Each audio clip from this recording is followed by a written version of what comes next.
Well, to talk more about that cache of leaked documents, I'm very pleased to be joined now by Peter Zalmayev. He's the director of the Eurasia Democracy Initiative, and he joins us now live from Kiev, Ukraine.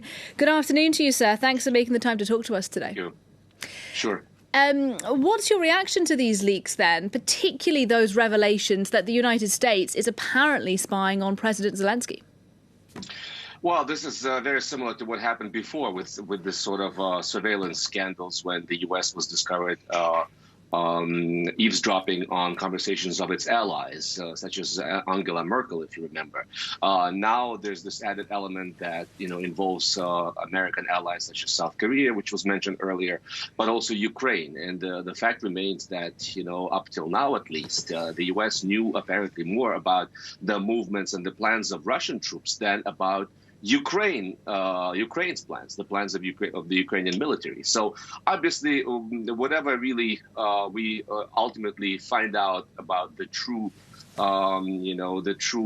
origins of this leak and how authentic it is in its entirety, this will not do much to bolster confidence when it comes to exchanging documents and sharing intelligence on the eve of what's supposed to be a big Ukrainian counteroffensive. Having said that, there's still a possibility that this has been an elaborate kind of disinformation campaign.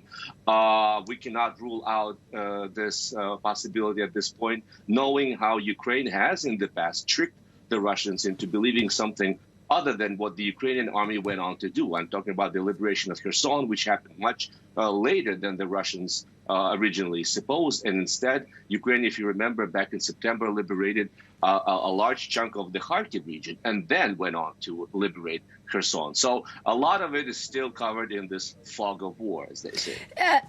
So listening to you then, it seems to me that you do have some doubts as to the authenticity of these documents. Well, at the very least, I would say that there has been apparently some significant editing job done on this, especially if we are to presume that ultimately it's the Russians who either orchestrated the leaks or took advantage of them, as they are doing right now.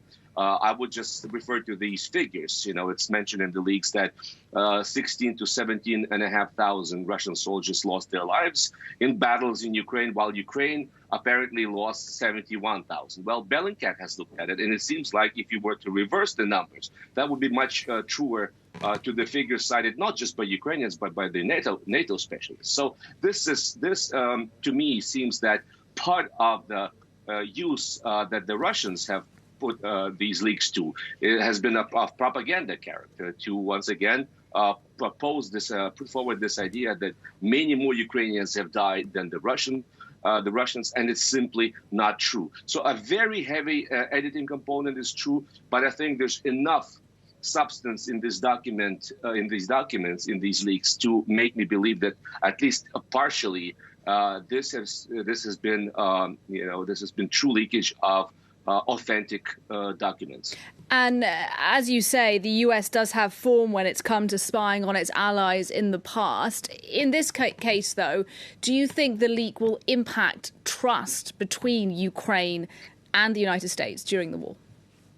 Well, it already has. It already has, and obviously a lot will be, we will learn much more if this comes to the level of Congress already. There's talk about investigations, and maybe heads will start to roll. We will see. But at the same time, there's been also a very clear message that's been made public, and that the West needs to step up its supplies of military air defense systems, which, as you mentioned earlier, Ukraine is running out of. So there may be something very positive out of this to serve as a wake-up call.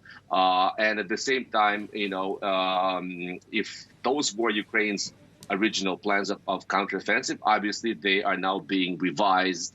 So ultimately the damage will probably be not as big as you would suppose at this point. Peter Zalmayev talking to us there live from Kiev, Ukraine. We'll have to leave it there, sir, but thanks very much indeed.